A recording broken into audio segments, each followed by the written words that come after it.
This is the High Alpha Hooligans podcast with your hosts, Fifi, Scud, and Jimmy Chaos. Fire up those afterburners and let's dive in. Well, you back now, Jimmy? That's better. Yeah, got his foot rest. Well, we're 1 year in, and one of us already has back problems and foot problems. So we're aging. We're aging. It's a year. We've been doing the podcast for a year. And this shit's aged me beyond 1 year. Yeah, Faux right. show. It's just the podcast, right? You were young and spry before the podcast, and now it's wildly inaccurate. I don't like the colors.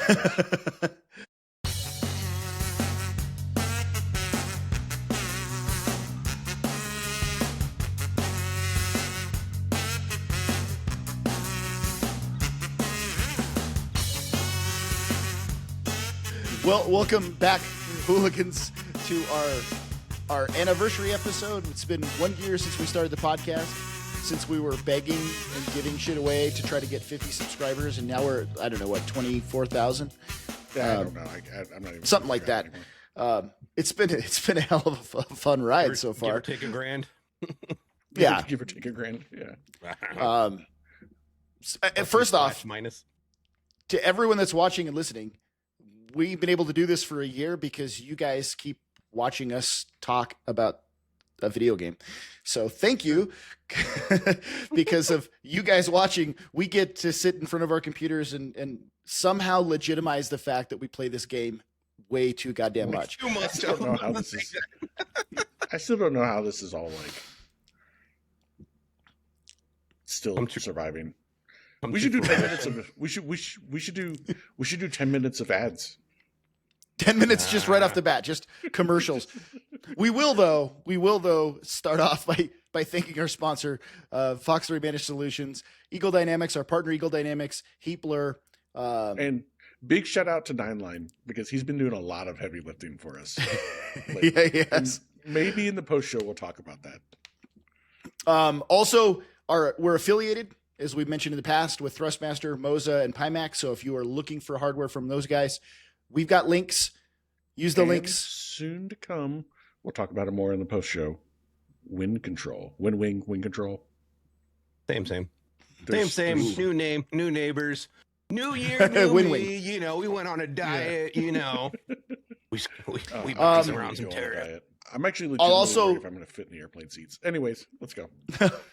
I'll also throw out the Flight Sim Expo is a month and a half away. Yep. So we'll be there. You guys should be there. Come to Flight Sim Expo, hang out with us, and walk around and see all the cool flight sim shit. I'll be handing out hugs. Jimmy will be handing out hugs. Not like embraces. I'll be walking around with them bodega hugs. You know, you got to bite through the foil. Oh my god! It's like the sideways hug while you're still eating something kind of thing. I mean, both are probably equally as valuable. So, yeah. Well, this episode we're talking about modules. What else are we gonna? We talked about Fox 3. Last episode we talked about the new Discord tool. It's freaking awesome. We added Fox 3 added 3 new functions.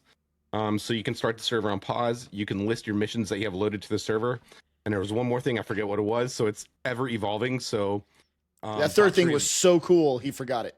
It was. It is. And it was my idea too. Because I wrote back, I was like, hey, we need these server. He's like, done.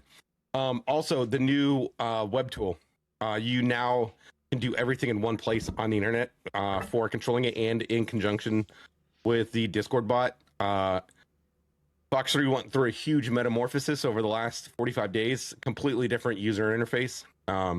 So metamorphosis. Yeah, we went from creepy crawly to beautiful butterfly.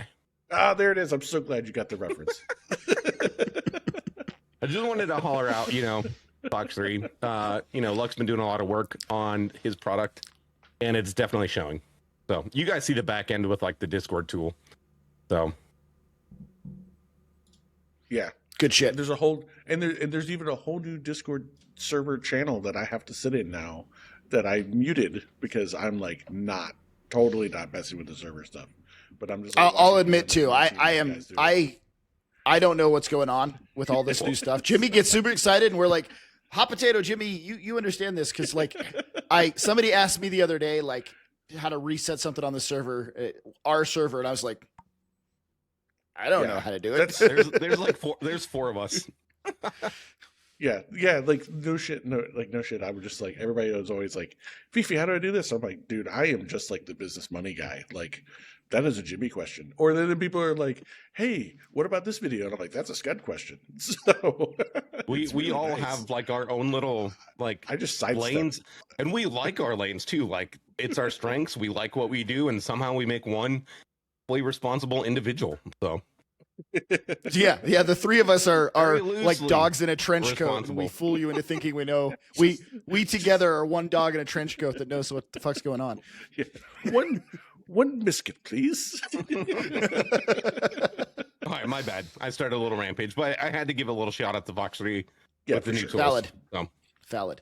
So let's talk about this. I want to lead this in there because you guys are probably doing most of the talking in this. Lead me to water, Daddy. So you guys, this is an episode that we've been wanting to do for a long time, and you guys are like, we're just gonna finally do it. And then so this is about the Yak 52 and the Christian Eagle, because leading into that, Scott and I have joined a flying circus basically, and we're doing like the air show circuit now in the Herc. I'm sure you guys have seen that video, and we'll talk more about that. Awesome video later as well.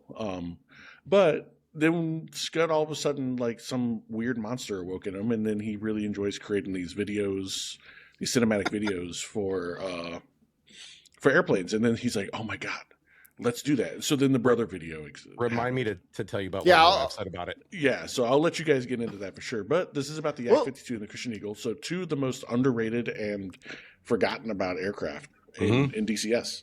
And we did the flying for you guys, so that way you guys know exactly what to expect out of them and what you could do with them, and we'll get into it. So I'm just going to hand the floor over to them now. That's the only word you're ever going to hear out of me this entire episode. So yes, thank you. That's a good setup. I'm gonna say right off the bat, go buy these airplanes. Go wait till they're on sale, and on sale they're both cheap. I think both airplanes together was like $35-$40 for both of them on sale. Yeah, something like that.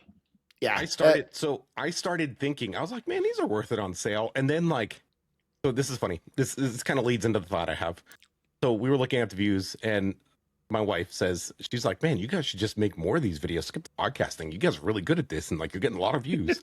And I was like, do you remember how many nights we were filming like night after night after night for like 5 hours at a time to collect all this, and it's 4 minutes and 30 seconds? She's like, oh, maybe you guys should keep with the stupid podcast. No. High Alpha Studios is going to start trying to get into making production videos of DCS content. But like I was saying, and so I started by thinking. So I flew like the first couple of nights, and I was like, man, these are worth it on sale because we started flying them. I trialed them like 3-4 months ago, so I can trial them again, and I have to fly them because we were doing the episode about them. So I went and bought them both. And in my head, I was like, man, these are worth it on sale. And then after 3-4 days, like I looked at the regular price and I was like, these are beyond worth even a regular price. Like the amount of stuff that you can do in this, and like the amount that it changes DCS, and the different things you can do in these aircraft is monumental. And what it lends itself to like terrains and maps, because we're going to get into it. It is a completely different environment than when you're slinging Hellfires or GBUs or JDAMs, or you're in the merge, like completely. I get where you're going with this, but I'm going to challenge you on it. When Jimmy says the amount of things you can do with these planes, what that equates to in real life is all of the shit you can do in all the other modules you can't do in these, and so you just fly these. Mm-hmm. It's not like when all the things you can do seed, and you can do cap, and you can do no, all the things you can do in these planes, like go upside down and take off and land. And like, so I get where he's going with it. There's a lot you can do in them, but it is not compared to the regular DCS. It is many levels down on what you can do. But to add on to what he's saying, it's fun to jump into DCS and just fly a plane for the sake of flying it without having to worry about ordnance and countermeasures and the radar and dropping bombs and shooting missiles. And it's just they're both extremely simple and they're both really, really fun to fly. And it's nice for a cheap price to be able to jump in the game and just be like, you know what? I'm just going to go fly around. I'm going to go do aerobatics in an aerobatic airplane. Even just exploring maps. Like the amount of stuff we saw in Germany that I never saw before. Like, it's because you don't fly helos in Germany. What? I mean, I see where you guys come from. I fly Chinooks, but I'm always getting shot at by shit. So I mean, like, and that's why look at stuff while I'm dodging like SA-8s and stuff. You know, so. And I 100% think that the aerobatics community in DCS is 100% slept on. Yeah. And absolutely. After you guys have done that kind of stuff, and then like flying around and seeing the cool stuff, and then the experience that we've had with the VBAC, with the virtual Belgian aerobatics component, not vaginal birth after cesarean section. There's a whole nother discussion that we've had about that. That's hilarious. But anyways, I am in the wrong room. Yeah. Welcome to the new podcast. Yeah. No, and I want to temper that too. The video you saw, and we'll show a portion of that here. Like when Fifi's like, "Oh, you guys do aerobatics, dude." The only thing we did in that video that was even remotely aerobatics was the knife edge pass where we went across like that. Everything else was us trying our damnedest to not look like complete idiots. But we only practice it looks like we know what we're doing formation kind of aerobatics. And what's wild is we only practiced like one thing, and that was the timed pass across the monument. Yeah, the knife edge pass. No, the knife edge pass we practiced. We did that on Marianas. Practice it. We had to do it twice to get it lower. You know, because somebody couldn't get it low the first time. No, but the day before we did it like 6 times. No, yeah, but that was Marianas. Germany. We did it Marianas. That one didn't count. And that was on a runway that went like this. Anyways, I don't want to get too deep in the video. Like we'll talk about the video in the post show, and that was what somebody in the Patreon asked about. By the way, join the Patreon. Ask us what you want us to talk about in the post show. Somebody asked to talk about the origins and the ideas of the video, and so that's what we're going to do. You get your own little personalized show. I really like both the airplanes. I like the Yak 52 better than the Christian Eagle, and Jimmy seems to like the Christian Eagle better than the Yak. If I had to pick, but I like them both. Like they're two very, very different machines, and let's talk about it. Let's talk about it. Well, do you want to? Since we're talking aerobatics, it's probably a good time to throw the video, at least one of the video clips up. Fifi? Do you want us to show some of the Yak 52 Christian Eagle video? Do you want us to want me to throw up the Herc video since you were just talking those about who haven't seen it? The Yak video was like extremely popular, and the Herc video was pretty popular too. I mean, whichever one you guys want to do. Let's talk about the Yak. Let's do the Yak and the Christian Eagle stuff because that's what we're talking about right now. All right. I'm gonna show just a part of it for anyone who hasn't seen the video, because maybe you have, maybe you haven't. But I also just want to watch it again because it's awesome. Yeah, that's a pretty popular video. But meanwhile, Scud, this is not the whole video. We're not gonna watch the whole thing through. But there's some really cool stuff in here with the video, and it's just gorgeous. I mean, it was just really well done. And then doing it to Winds of Change. I remember when we sent the first cut of it over to like WWII and 9line. The first cut. Like, dang it, we're gonna have to like these guys now. This is just the beginning. So if you haven't seen it, and if you're listening and you're not watching, if you listen to the podcast, then I'm not going to apologize because you get to listen to the beginning of a badass song. And so consider this a minute-long intermission where you just listen to an awesome rock song. How about that? Close your eyes, think of airplanes and Cold War Germany. I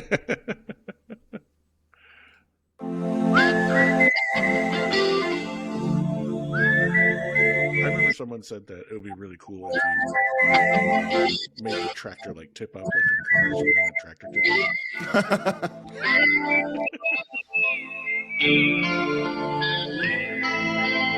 So to put some context to what we're talking about, Follow the Yak Moskwa down to Gonky Park, listening to the That plane is so wind much fun. of change. Hey, Scott, how come your cow flaps weren't open? How come what? August summer Your cow, did you fly with the cow flaps shut the entire time? is Half the time, passing by, forgot. listening to the wind I don't think we ever flew for more than like 5 minutes. Oh, dude, I like this shot right here. Yeah.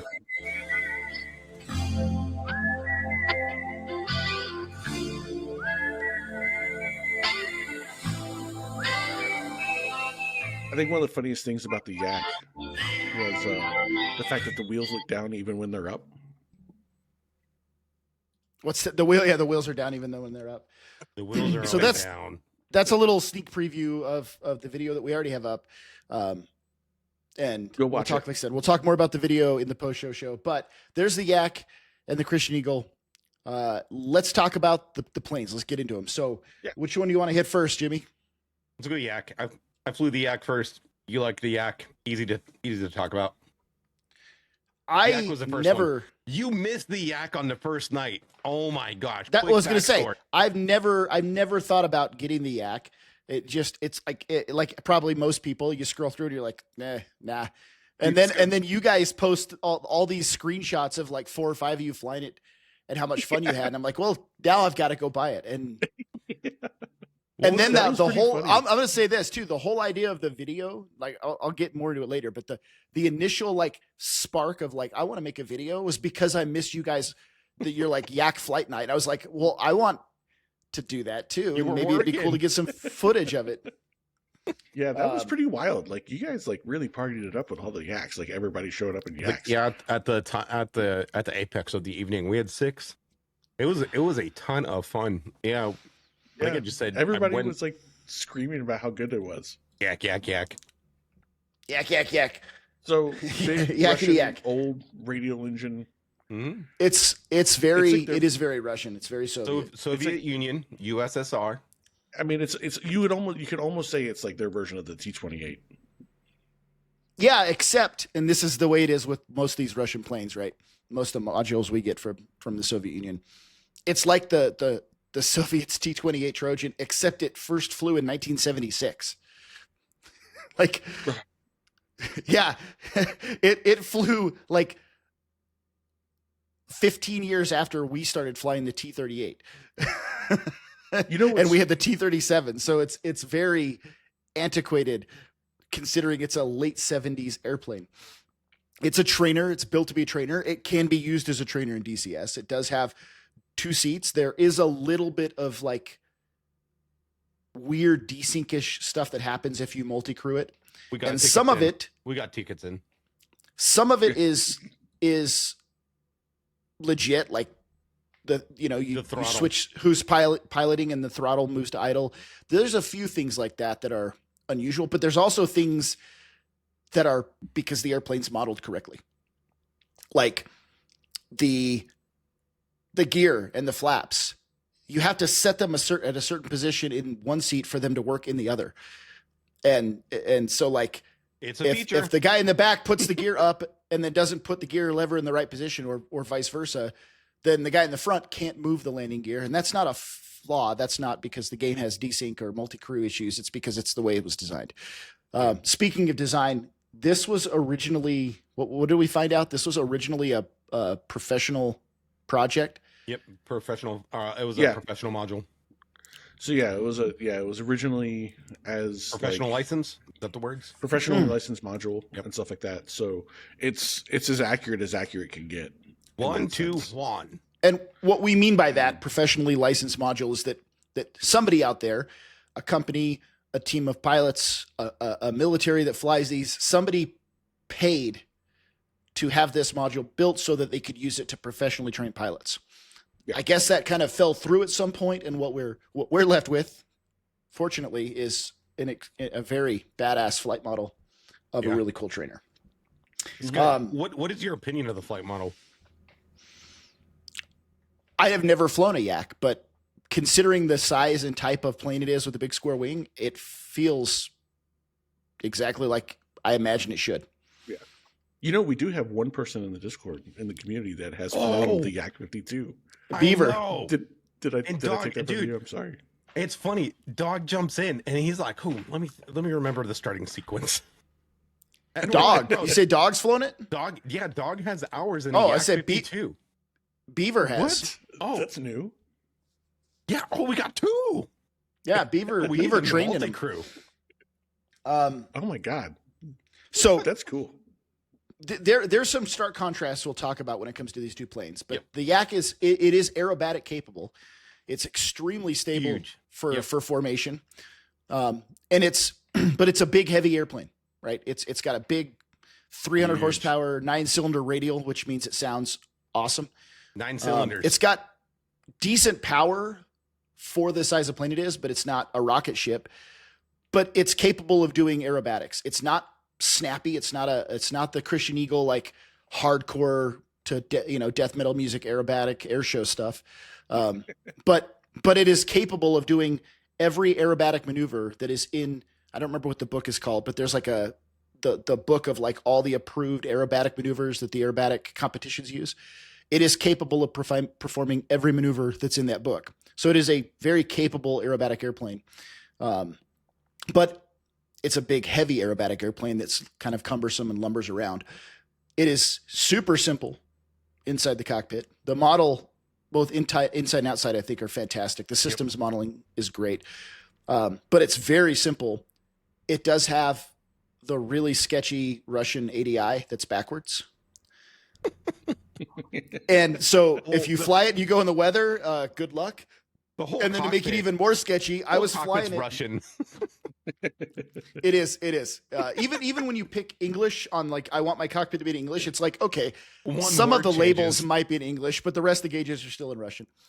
Dude, like the first time I flew it, I'm sitting there and I'm changing like prop pitch. I'm changing RPM and I'm like adjusting my altitude. I'm like, what gauge does what? Because everything's changing. Yeah. I was flying it just because I enjoyed it so much that like I just jump in and fly it. So I just jumped in and I was just flying it around at dusk over, I don't remember what map I was on. And Fifi's watching. Yeah. Fifi's watching, and the sun is setting behind me. There was even a point, I was live streaming it. There was even a point where I like turned to get the sun at my back so it lights the instrument panel up.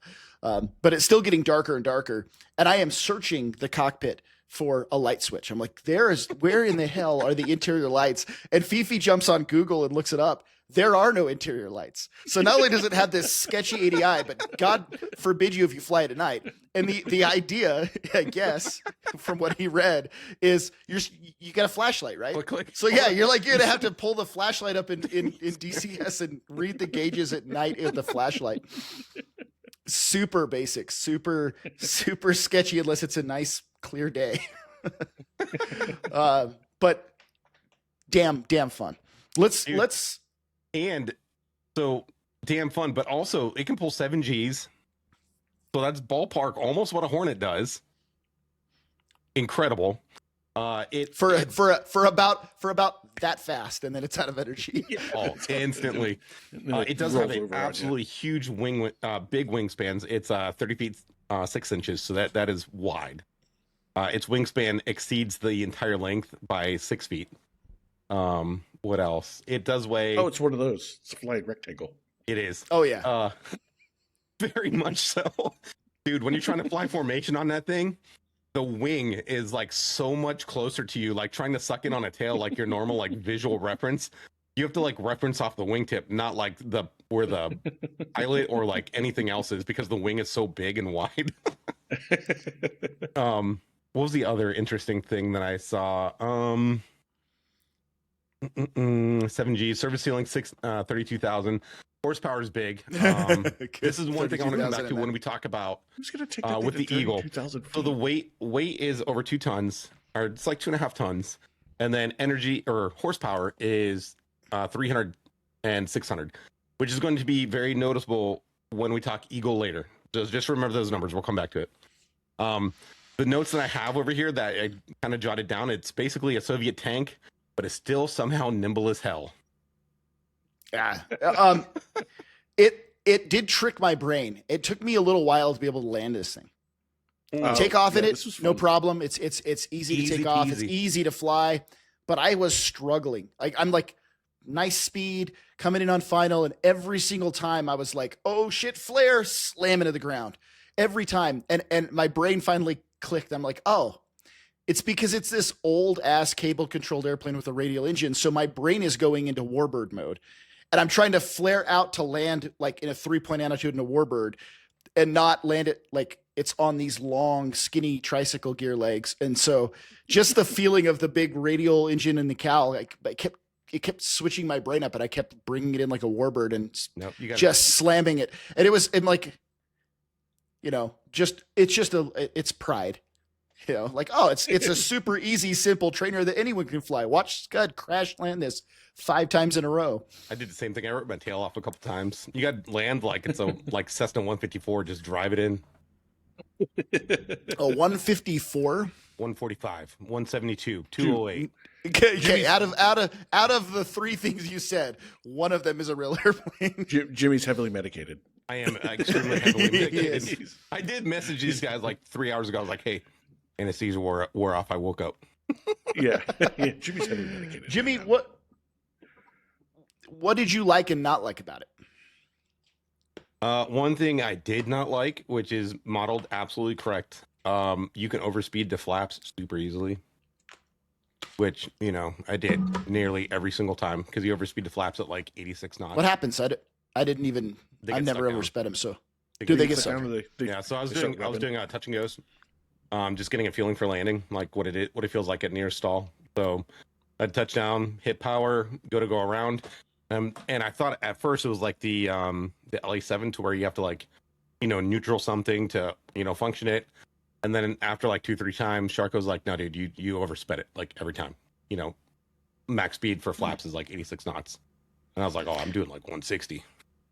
As real as the engine is supposedly modeled, I will throw out there, I don't know that it's actually modeled perfectly well, because like Fifi called me out when we showed the video, this guy totally forgot to open the cow flaps like every damn time. So the front is just this silver wall instead of because the cow flaps on it are really cool. And so that meant like most of the time we're flying around, I've got that engine cow flap system closed, and it is probably cooking the engine, and I never notice temperatures. So I'll throw that shade at it that Or just it's not going to thermally punish efficient. Yeah, maybe, or maybe just, it's just old Russian radials. So it's like, stellinium. It's made out of stellinium. yeah, So it you just throw sand in the intake and it just runs better. Yeah, but we do know that it is functional to a measure because we were playing with it, side by side, opening, closing all the cow flaps, and when you close all your cow flaps, you do gain speed. So we do know that your cow positions does have some effect on the airflow across the flight control surfaces. Not like rocket ship afterburner, but you do pick up like 1 or 2 knots. Because it's funny, like Shark was like, or somebody was like, I can't catch you. I was like, close your cow flaps. He's like, oh shit, I got 1 knot. Oh my gosh. Good. How about, so one thing we are not used to with these aircraft, so another thing that I don't like, and I think Scud, you would also echo this, is both the Yak and the Christian Eagle are not very fast airplanes. They're small, they're heavy, and they don't have power to weight ratio that we're used to. So when you go from like 160 knots to like 150 knots, that's a pretty big change compared to what we're used to when we're flying like Mach 1, down to Mach, it's so, Scud would be like, hey, give me a little power. And I'd, crack 10 knots and he'd be like, oh, and then I'd be trying to catch him like, hey, Scud, give me a little power. And I'm like, ooh, like, Yeah. Yeah. So that's a learning curve. I think that has to do with the dissimilarity in the airplanes, though, too.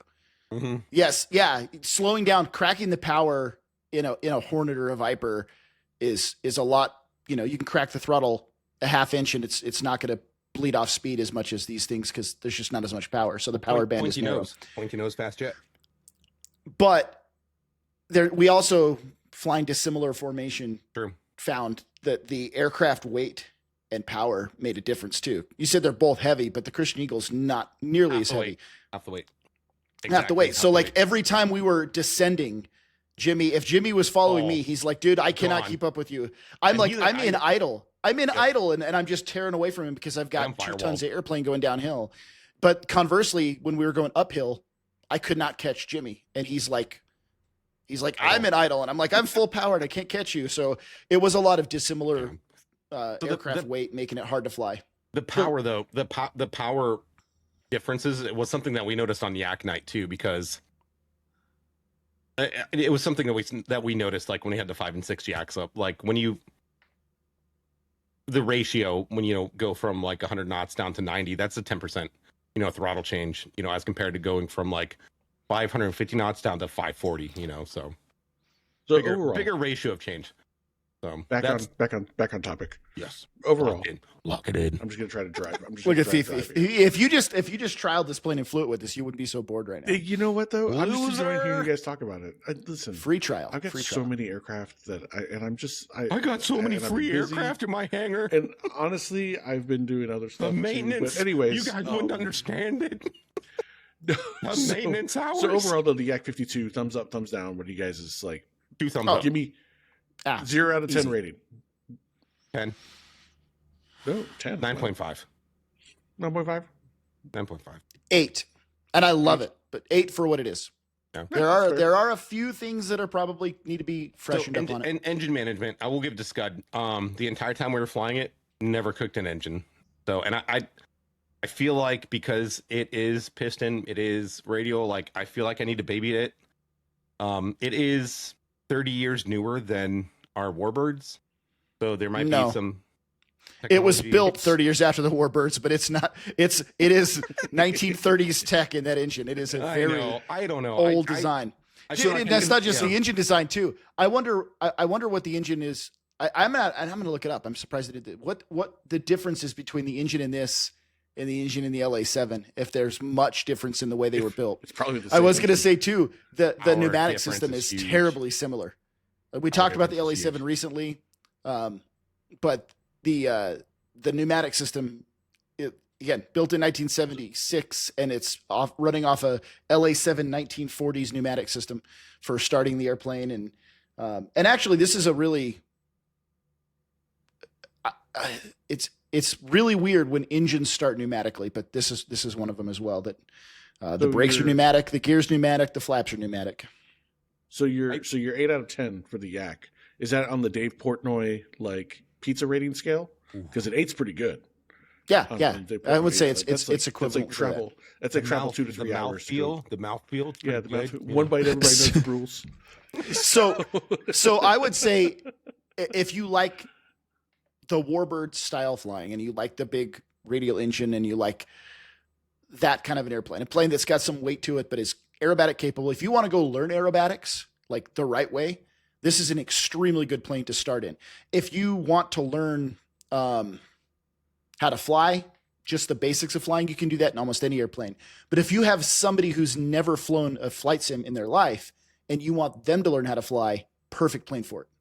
Like you would put somebody in Microsoft Flight Sim and put them in a Cessna 154, like Jimmy says, and you'd be like, all right, we're going to start with the basics and you're going to learn what up, down, left, right is. This is the DCS version of like, let's crawl before we walk. If you've never flown a plane, this is a good way to start learning how airplanes behave. And it's a really good way to get into and probably start learning how to do appropriate, correct aerobatic maneuvers. Mm-hmm.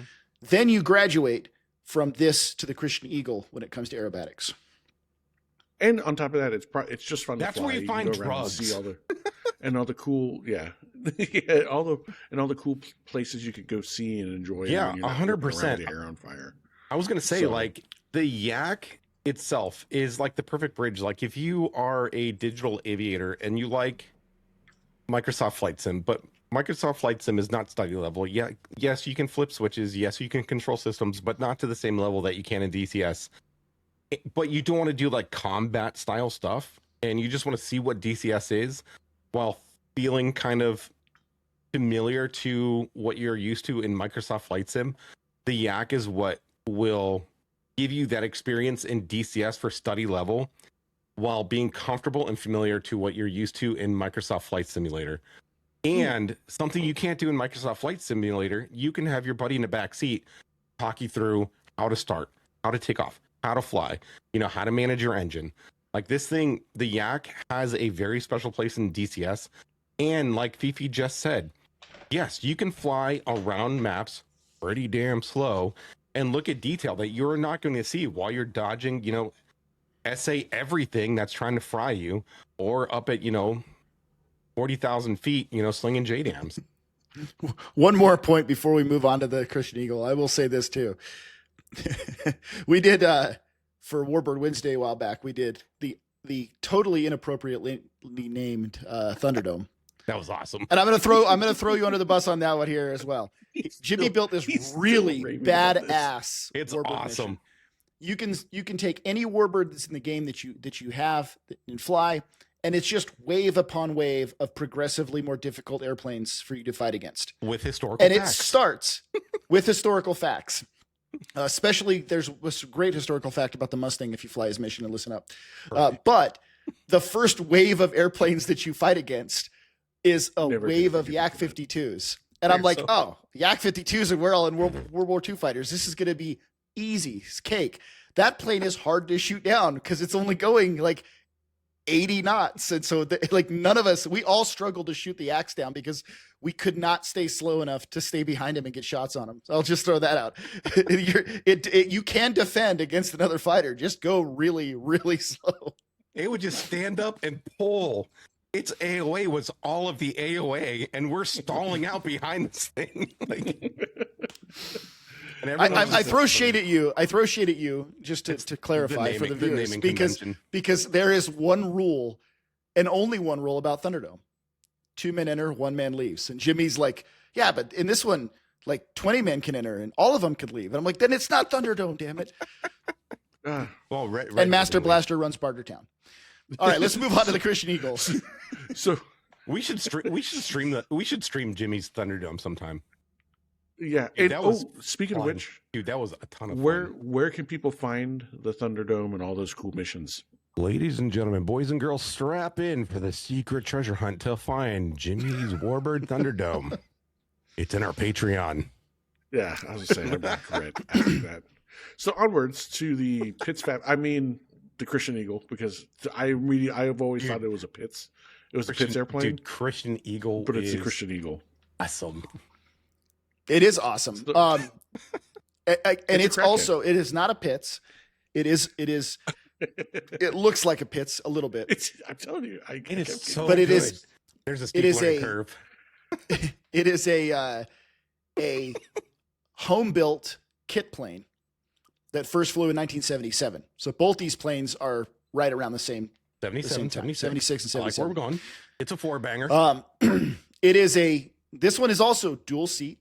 So, and you can multi-crew it, which is awesome. But now we're talking, it's not a trainer. Like the Yak is a trainer that you can do aerobatics in. The Christian Eagle 2 is an aerobatic airplane, like almost the competition level, at least compared to the Yak. This is the Yak. And the canopy.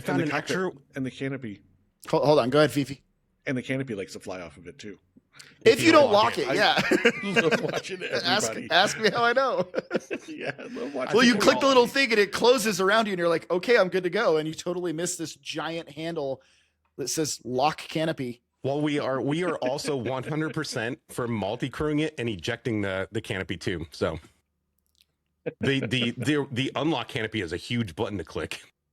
So let's talk about why people should check out the Christian Eagle in DCS. So it is exactly. It's very niche. It's very niche thing. Extremely niche. It is exactly nearly half the weight of the Yak and nearly half the power. It is nearly half the wingspan and less than half the length. More lift, more AOA, more of everything. This is the Yak. If you found an extra wing or Fortnite parachute jumping down, Yak 52 ripping a long line of freaking crack cocaine, getting 100 more degrees of AOA and just spinning all day. That's the Christian Eagle. The Christian Eagle is crazy. The Christian Eagle is the first plane I have ever seen in DCS that the first night we flew, it was myself, Scud, and Luck. Love you, Luck. All three of us are in this thing flying, and we're like, oh man, this thing, like when we filmed Brothers, I literally filmed the entire thing fingertip like this, maybe 5 degrees at a time. It was a challenge because this is aerobatics. This thing, you can go whop, whop, whop, like it flies. And same thing, like you can go from level flight to like 190, like in probably less than a second. This thing is aerobatic. It is fun. You can whip nine plus G capable. Positive 9, negative 6. You can whip some I don't. nays. You can whip some nays. I'm not an aerobatic pilot. I mean, I flew in jets doing aerobatic, but I'm not like this kind of aerobatic pilot. God. But one of the things that buddies of mine that fly aerobatics and competition aerobatics and airshow aerobatics can do, that this is the only plane I've seen in DCS that can do it, is the inverted loop. Yeah. And you can roll this thing upside down and then do a loop by pushing down instead of pulling up. And because it's got negative 6 G capable. Dude, you can do that. You can corkscrew through loops. Like, it is insane. It's also got on the left wing, it's got the little crosshair that you can use to assess your pitch that angle. was really cool. And That was really cool to see. turns around a point. But It's super fun. My point that this is the first airplane that's ever done something out of everything, and I've flown everything in DCS a lot. This is the first airplane that myself, Scud, and Luck all touched on the first night, and within the first 3 minutes, all of us crashed it. Oh, dude, we all, and then hold on. What did you say right after all 3 of us had crashed it? I don't remember. What did you say to Luck? I said remember exactly what you said to said Luck. You're like, this is something. a great plane. This is a great plane for people to learn in. And I was like, dude, all 3 of us have eaten shit in this plane 3 or 4 times already. This is a horrible plane to learn in. Yeah, no, There's like you're fireballs all around Anderson Air Force Base. There's like 7 or 8 fireballs. He's like, it's a great first plane. No, Scott, you're like, are you fucking serious? Bro, we know how to fly these things, and we've all ate shit like 4 times. This is a terrible trainer. oh my God. Dude, hangar 1 and 3 were gone. So what's the appeal? What's the appeal of the Christian Eagle in DCS? Like, Crack I mean, cocaine obviously, AOA. I think we tried to reach out to Mag 3 to ask why they made it, because I don't think we have any story about why they made it. Which would be interesting to hear, like why it was made. I'd be very curious to know what. But I mean, it's cool. It's definitely cool, and it's going to segue into another part of this conversation as we roll into it. And I think it's a really fun, cool plane to fly if you just want to do ridiculous. If you had a shit. trial. Yeah, you know what? Like I said, I've been busy. You ask what the appeal is, right? To me, the appeal is fun. Again in DCS. If your heart's in DCS and you're not going over and flying Microsoft Flight Sim and other general aviation sims, and you want to just get away from the combat and fly, the appeal is the ability to do. You just want to go whip all the nays. Yeah, to do hardcore aerobatics. Yeah. Go learn aerobatics in the yak, and once you start understanding the aerobatic maneuvers, this is the plane you go and do like hardcore, aggressive aerobatics in. So Scud, And I was going to throw out as well, both of these planes are a million times more fun when you fly with other people in them. So you could get together with people in yaks and put together a team where you were all flying in formation together and hone like aerobatic formation skills, or you could get in the Christian Eagle too and go do aerobatics with another pilot. And they're both multi-crew. So if you want to learn aerobatics and you want to learn flying with a real true multi-crew airplane, that's the appeal. It's to get to put some other type of flying aside just from Fox 3, Fox 2, Fox 3, Fox 2 guns, like to go do something else. We had 6 of them in a line going through pylon racing. That was fantastic. And it's hard. Yeah, dude, You're like, oh, super this plane hard. turns sharp. I can handle this. Nah, this plane, it's so aggressive in its roll rate and its response that you're like, I'm going to go around this pylon and I'm going to turn really fast. And by the time you even think about what you've done, you've overturned, pulled too hard, stalled the plane, and you're a hole in the ground. Yep. So it takes some practice to be able to. It is perform. fun. It is a lot of fun. Like it is. So the yak is a great trainer. I think the yak, its biggest strength that it has in DCS is it's that non-addicting drug that is totally non-habit forming that you'll never want again. You know, try DCS, you know? And then like, what you know, is there anything better? Like I know I don't have a habit. I don't have a problem. Do you have anything better? You know, the Christian Eagle, the Christian Eagle, totally not habit forming. You know, it's not addictive. You know, they stack on top of each other because they're both aerobatic. They're both multi-crew. And Scud and I, we flew multi-crew in Christian Eagle, and we were just taking turns just doing wild shit in the Christian Eagle. Like, it was fun. I was having it's the first time I've had to turn off the motion rig since I got it, because it's so aggressive. And I have the Christian Eagle turned way down on the motion rig because it's so aggressive in its performance that the motion rig like hurts. But even having it turned down when you're not the one flying and Jimmy starts doing these crazy maneuvers, I was getting the shit kicked out of me in the motion rig. I'm like, I got to turn this thing off. When he first started flying and we were multi-crew, he would do something and we were doing this, and he's like, "God damn it, fucking motion!" Like, he's like trying to balance like moving. Horrible PIO. Oh, that's yeah, funny. it was fun. So my point is, I want to. Oh, go ahead. So my point about how extreme the Christian Eagle is today, I had to have little rubber catheters with needles threaded through my body, inserted into my spinal canal, put, you know, all types of pain medicines, steroids, all kinds of shit in there, just from the simulation that the butt kicker put into me from the Christian Eagle. It's from the virtual G forces. Yeah. You ever pulled pretend 9Gs in a Christian Eagle too? Gotta get back surgery. Have negative pretend 6s.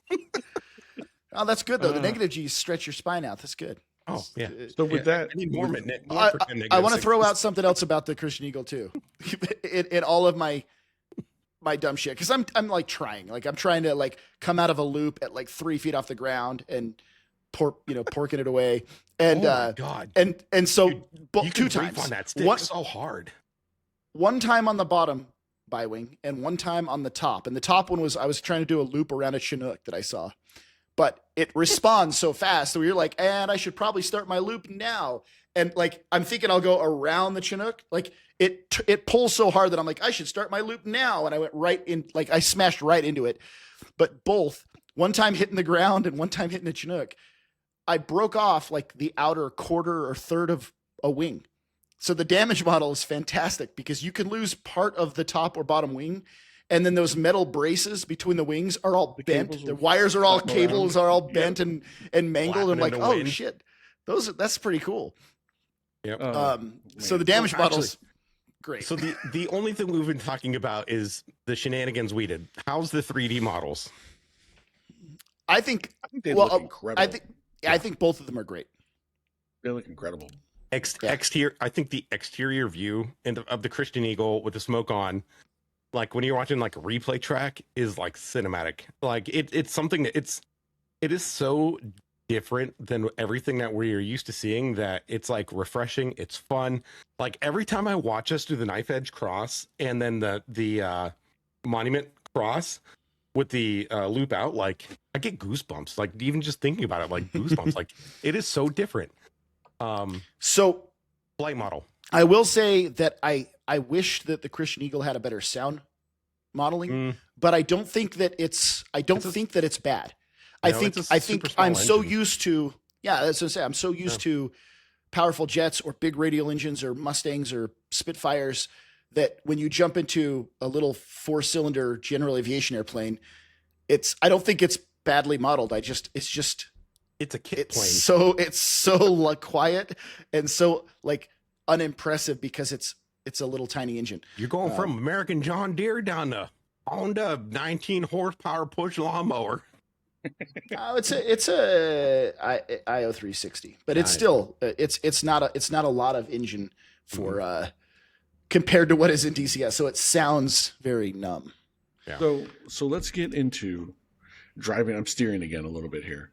So let's get into how it came about us flying these things. And I think a contributing factor is now like the places where you can fly this stuff is DCS has a whole nother side to it that we have just recently been had our you guys talk about it. I'm going to go stretch. Okay. Yeah. You go stretch, Jimmy. Yeah. Jimmy's Jimmy's got some. See what happens when you fly aerobatics in DCS? Yeah. See, yeah, or fall out of helicopters, like one or the other. One or the other.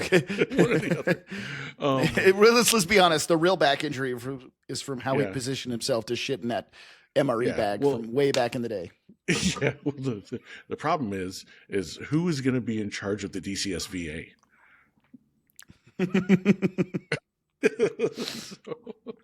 You were saying there's a whole other side to DCS. There's a whole other side of DCS, right? And it's the aerobatic side, and it's the air show side, and the virtual air shows, and like you see it shared around a lot and stuff like that. And it's still a fairly, I'm not going to say a small community, but it's a very tight knit community, where everybody kind of knows everybody, but they're always welcoming everybody in. Like Scott and I joined. Ended up getting able to weasel our way into an airshow team, because I mean it started out because they just needed a photo ship, and they're like, "Hey, you guys want to fly the Hercules as me in a photo ship?" We're like, "Can we do an airshow routine too?" And then they're like, "Well, hold on, why not?" I'm gonna correct this slightly, just for the record. So let the record show. We did not join an aerobatics team, and we did not ask to do an airshow demonstration. Fifi, because he loves the Herc, immediately volunteered to fly a chase ship for the aerobatics team. And then Fifi asked if he could do an aerobatics routine in the C-130. And then he realized, like, this is a lot. And I was like, that looks fun. So then I asked him, like, do you need a switch flipper? Do you need like a gear handle flipper and a flap mover? And so I joined a flipperty dipper. I joined just because I wanted to be in the Herc while they did aerobatics, and started flipping switches. And then we realized, it takes a team to like manage the Herc doing this. Yeah, and doing some wild stuff. And so what's cool is this aerobatics community go out and they create liveries, and they have like their own mods and all sorts of crazy stuff that they do to emulate what the actual like real world counterparts are. And actually for a lot of the teams, they're actually in touch with the actual real world counterparts. So like with the virtual Belgian Air Force aerobatics component that we're with, the Dark Falcon pilot, actually the actual Belgian Air Force demo pilot, is actually now following the team on Instagram and was like shooting messages and messaging back and forth. I don't know if you've got a chance to see those messages over there in the team Discord, but yeah. And so like they're helping them out and cheering them on, and it's like a whole thing. And then people are putting together routines and emulating routines and studying routines, and then doing the exact routine or coming up with new ones.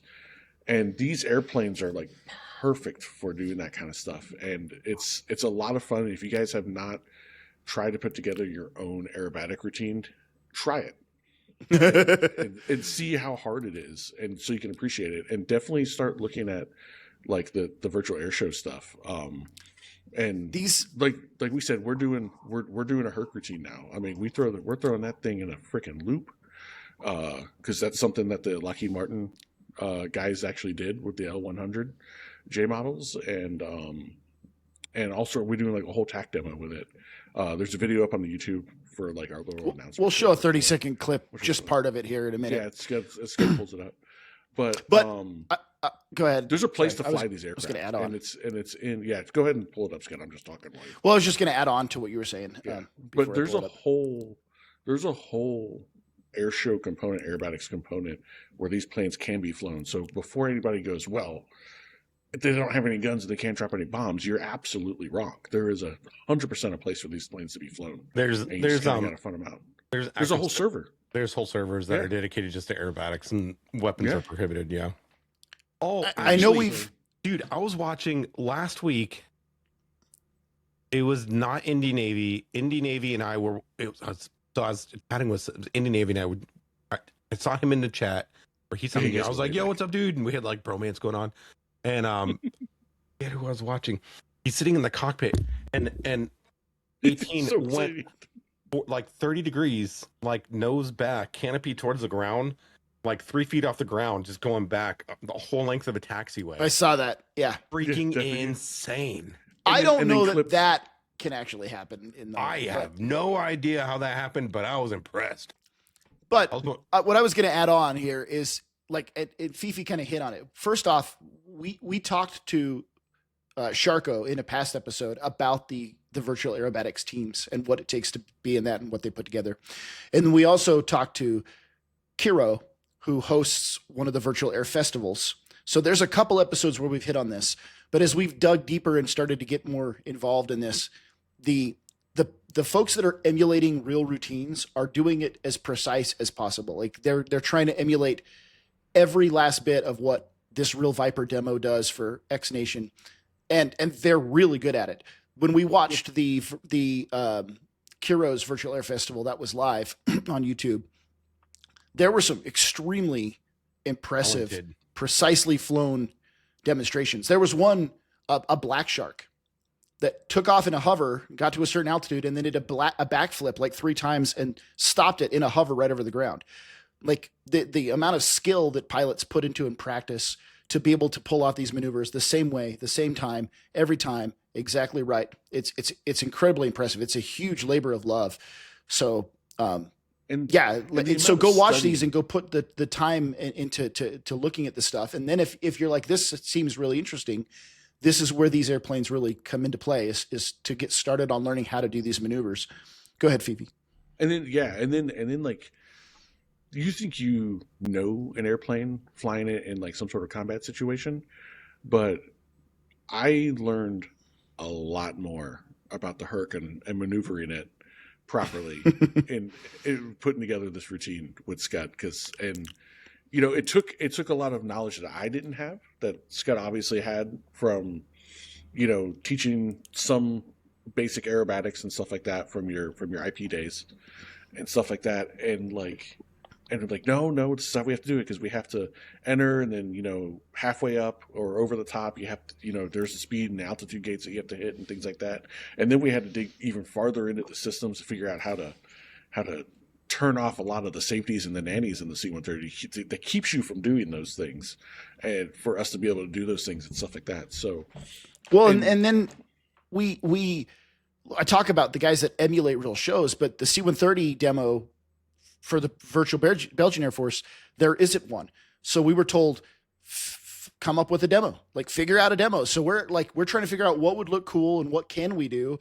And then we put together the demo and we fly it a couple times. And then we're like, okay, cool. Now that we kind of have an idea, we're way too far away from the airfield and we're not able to stay close like the fighters. So now we're trying to figure out how to tighten every maneuver up and string them together. And it was a lot of work just to figure out how to put together the demo. Yeah. And then Fifi's talking about, we have to hit the gates to do each of these maneuvers precise and correct and repeatable. And we get it. We're like, we finally got the loop. We got the loop down consistently. And we've lowered the altitude until we're a couple hundred feet off the ground. And then I think we told this maybe before, but the first time we're like, we finally got it. Everyone come jump in this server and watch us do a loop.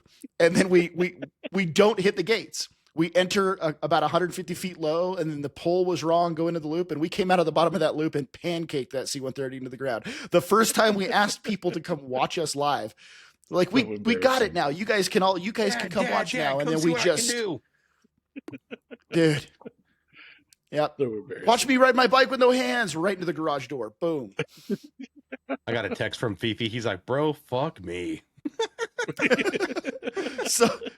Speaking of the loop, there's a whole video, like a hype video. There will be a longer demo video when the time hits, but I do have just the loop cut aside for us if you want to see that. Pull that up, and we could talk about figuring out. I'm not going to give away our trade secret and how we managed to pull that off, but not yet. All right, here's the loop. But it's absolutely terrifying. Oh, there's a roll first.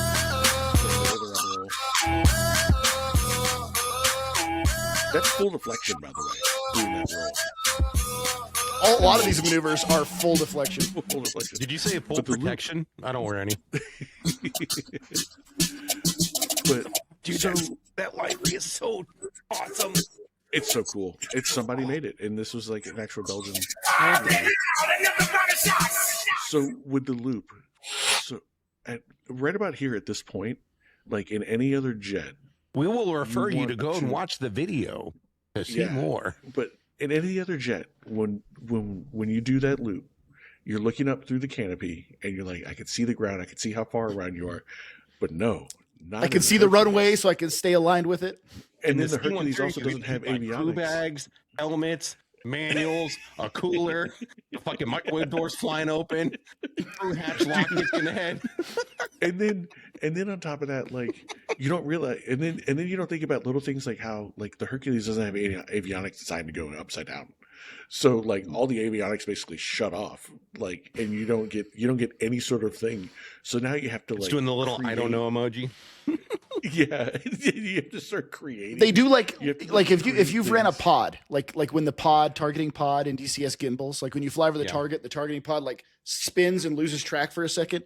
That's what your like avionics are doing. They just kind of have like a 1 or 2 second seizure, and then so like you're like Fifi's like, you're in the it pool. gimbaled. And God's like, we don't got a gimbal. Yeah, that's exactly what it is. It's over the pool, and Scott's calling out speeds and gates, and I'm just like, I'm in the pool, and he's like, what are you gonna do? And I'm like, I don't know. Let me try looking out the window. And I look out the window, and then I start to roll the airplane, and then like he's like, what are you doing? So like it's all sorts of crazy stuff, but it's a lot of fun. it helps Definitely. having VR. I know you use an eye tracker, head tracker, but Mhm. Fifi, because the windows are not designed to do these precise aerobatics. There's a lot of the maneuvers where I am like in VR pressing my head against the window and like looking out the eyebrow window above us, and I'm like halfway through the turn, ease up the pull, Yeah. pull harder. Yeah.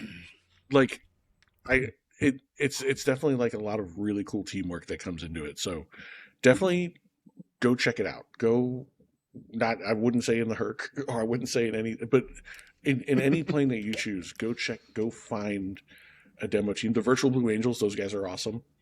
I think they even do demo rides for like some people. If you're like lucky enough to like get really cool with them, they'll take you along to do a backseat ride while they do that kind of stuff.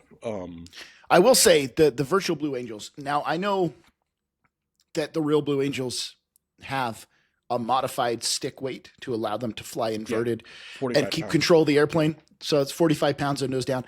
There is a mod that the Virtual Blue Angels use that emulates that in DCS. So it makes their inverted flight feel natural. Because when you're inverted, you have to push forward on the stick to maintain level flight. Yep. And then because you're pushing forward, now left and right is backwards. If you're like your natural tendency to move the airplane to the left would be to roll left. Well, that moves you to the right.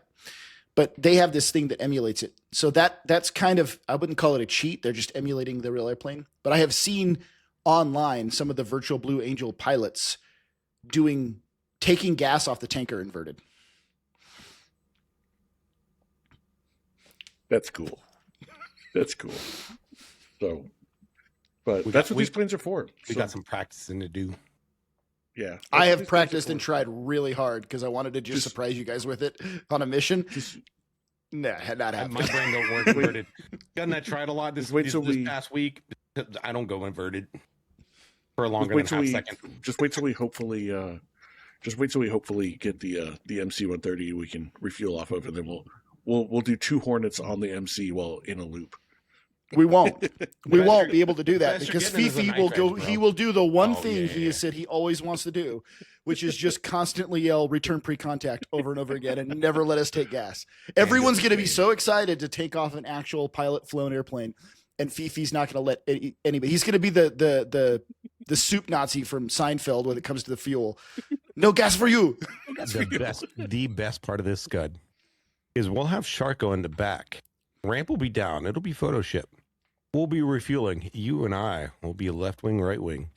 We will both have 9Xs on our wingtips, and we will fire that fucker straight up the back of that open freaking ramp straight. Yeah, So that's what's flight going to be. deck. Fifi's going to be saying Ooh. "return pre-contact," and after a 9X. few times of Fire saying up the that, booty. after a few times of saying that, we're gonna hear Buddy Spike as we lock him up on the radar. Oh, we didn't even say Buddy Spike. That's going bore off the rail straight up the ramp. The heat source that locks onto is my hot pocket that I left in the microwave. for too long. Exactly. Now we actually. Oh, have right. Overall, Overall, moving on. moving back. Well, I just say wrapping up the discussion on these two birds. We talked about why they're good and bad. I think for the price, if you want to fly something that's not combat and just have fun flying, they're fantastic. Yep. If I think on sale, I think you're silly not to pick them up on sale. Regular price, I would still buy them. I have fun with them, especially if you have a group to fly them with. If you don't have a group, remember you hate yourself. Come join us, fly with us. But yeah, I think especially sale price. Sale price is silly not to jump on face first. At least trial them because it is a completely different part of DCS that I think is slept on. So. I'd like to move on from the main topic. Mm-hmm. One thing we didn't mention, but I think it's worth just a small mention, was the SFL, their first live competition for 10K. Yes. And we watched that live. Hopefully some of you guys did as well. They've got more competitions coming up. That was just the first test run. Hooligan Nation showed up and showed out. Your on that boys one. were active in that chat. We blew the chat up. Is it Justin Waters? Is that his name? Yeah, Walters. Yeah, Justin Waters from ESPN. Walters. From Walters. ESPN. He was one of the live commentators, and he referenced us a lot because we were blowing the chat up, especially with all the jokes. Oh we my god, shacked Jimmy, the you got shit out of that thing. Yeah, so yeah, and Dude, the he actually F-22 did mention joke. that. He actually did mention that he wants to come onto the podcast at some point. He did. That would be So, dope to have him yeah, on the he did. podcast. Yeah, That would he be mentioned he's badass. coming on the podcast at some point. He did comment. He did. So we've been there, right? We haven't been there as deep as these guys were, but we've been there where we're gonna put on a live competition, and then technical difficulties hit. Like literally, the moment you go live is when everything crashes. Guaranteed. These guys had a monster technical difficulties. They kept saying like, "We'll be back in 10 minutes," and that was like an hour ago. And so they finally pop in. I feel bad for them. The commentators. Justin pops in, and he's like, we will be back. We're just working on it, but we'll read some comments." And he read one of mine that said the paint dried 10 minutes ago, or said, yeah, the paint dried an hour ago, the paint dried 10 minutes ago. And then Biggie's comment free said that the lawn I mowed this morning is now a jungle. So they were having at least a sense of humor about it. Oh my gosh, yes. And then we had the you Legend have of to. Ahab, right? We had one of our guys who flies. You saw on he our changed his call servers. sign in the Hooligans? He had to. He did. He had to. Yeah. We showed up to support him, and it with so many people and so much effort that the commentators started calling it the Legend of Ahab. And now the next one's going to be called the Revenge of Ahab. The Revenge. So yeah, I don't know. It'll be fun. Maybe And then the you'll see third one will of be us. Ahab Strikes Back. Maybe you'll see one of us in the competition. So I had toyed with the idea of like I thought, yeah, was messing it'd with be it. fun to put in and try to compete, but I just don't have the time. And then after watching it, I'm like, oh god, I should have done that. It looks so much fun. yeah, So Abe, he and I already talked. We're already training together. Oh, We should sick make that- invite, bro. We should make that a 4 I would say though, it would be cool if one of us wins that we take that 10 grand and donate it to charity. Yo, St. Jude's on Yeah. our Yeah. link Or something. live. Live. Actually, yo, pack right now. All three of us enter. If one of us wins, we donate the entire thing. St. Jude's live on stream. All right. For the Patreon, I want to call out. Call them boys out. Call them boys out. I think they've all been mentioned before, but just in case we missed any, Defox, Fader, Love them.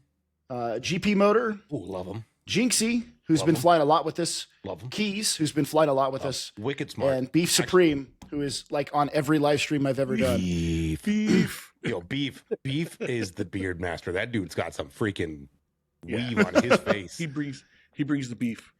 Join the Patreon. If you join at a certain level, you get a call out. on the show. If you get your name in the credits at the end, which I'll be sending to Fifi here in a moment. You get special access to the post-show where you can talk to us and let us know what you want to hear. You get early access to certain videos. You get access to all of the mission files that we create, that we fly.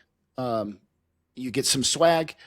So I do owe swag to one person right now. It's international. I have it sitting up on my counter. I just have not made it to the post office because I have to get the international postage. So hit up the Patreon. It also helps us out. There's a couple levels and it's not a lot of money. It starts at $3. The highest level's at 15. If you've got a few bucks to throw at us, I should do the whole for the price of a cup of coffee, 1 cup of coffee, you can help High Alpha Hooligans. It keeps the lights put on. their show together. We have for the price of 1 Reese's cup per day, you could donate. Yeah, it keeps the lights on. Keep the lights on. Yeah, it doesn't really go into our pockets at all. Not at all. I haven't even cashed anything out yet. We're still paying everything out. Fox 3 servers alone, and we're sponsored by Fox 3, and part of it's sponsored, but we do have $400 worth of Fox 3 servers that we sit on, and half that we pay for. And then it helps us run the servers. It helps us come up. It just helps us. It covers Sharko's salary every month. Covers my salary, VP salary, Scud salary. We don't get paid. We have Wags coming back on. We have heard from him that interview is going to get pushed a little bit later. He's got other stuff that is going to happen before that. So busy. But we have confirmed with him he is still coming back on the show. He just told us that yesterday that he's going to push that back just a little bit to clear up some stuff on his Trust plate. me, if you're a DCS player, mind blown. So jump in the Patreon. We were going to field questions for Wags from you guys, but we're going to take the questions from the Patreon members first. So that's another benefit you get, is you get to interact with Wags directly through us and ask him the questions you want to know. We also have been playing around with the idea of maybe doing a live Patreon with Wags. I'm not sure how I'm going to figure that one out, but we got to ask Wags. I know. Wags, He mentioned it. He mentioned it to me. Yeah, that we've messed around with the idea, but we got. All you got to do to get Wags live is just play Arc Raiders. That one kid was so funny. It's the Hooligan dudes. Wait, there's no way you're Wags. And then he's got his voice changer on. Yo, what's up, dude? It's Wags. Dude, I get starstruck by him sometimes too, just because it's he's Wags. He's Wags. the executive producer of the game we play and the game we podcast about. Yep. And I was telling my wife that we're in private chats with him. We talk to him all the time, and he hits us up to play games. And no joke, not 10 minutes after telling her how it makes it feel legitimate that what we're doing, because Wags we're talking to him a lot, and not 10 minutes later, my phone rings and it's a Discord call from Wags. And he's like, "Hey, do you want a dogfight?" And my wife looks at me. She's like, "Ooh," and I'm like, "Wags just called me to fly with him. He just called me to dogfight with him." I have the opposite thing. So I'm with the wife, and I'm like, we're watching. She's like, it'd be like a YouTube commercial or something. She's like, "Oh, Mr. Big Shot YouTuber, what are you doing?" I'm like, "Listen, I ain't got time for this low level stuff. We got some executive stuffs going on right now, okay?" Yeah. And then, get a message from "I'm out, gotta go. It's fun though. It's always fun, especially with Arc Raiders with them. No, so it's everybody though, because literally everybody in the community, I know I mentioned them earlier, Indy is cool as shit. There's a couple of streamers I subscribe to throughout the day, and I watch them. They're on a pretty good schedule. One dude in Germany, this dude is awesome. The community, no matter who you are at what level, the community is just cool, and everybody is welcoming. Mine is that Hoggett group. You guys still mean, and I'm still hopped up on Mountain Dew. They've been giving us love lately, so I'm not even. We love you this week, Hoggett, but you want a tight line. We don't have to blockade the straight up Hoggett anymore. Oh my gosh, dude! I actually am kind of lightheaded right now. I legit was anesthesia. Jimmy's gonna pass out like clavicle. Yeah, Anyways, yeah. Anyways, somebody give Jimmy an Adderall. Yeah, we have a post-show show. I to just get need. to. I just need Yeah, a we moment. do. So, anyways, thanks for watching. I hope this was a fun episode. We had a hell of a lot of fun flying the planes. Dude, yeah. Give them a try. Thanks for being here watching us. That And then advice, right, go to the Patreon because we're just about to record the post show. That will not throw live accidentally like we did last time. No. I made sure. I made sure this time. Oh, we got Jimmy stared at me. Yeah, Jimmy's dad advice. No, Oh this yeah, is the for one time PP. he's prepared for it is PP, when we do forget. not go live. Oh, hey guys, we're live.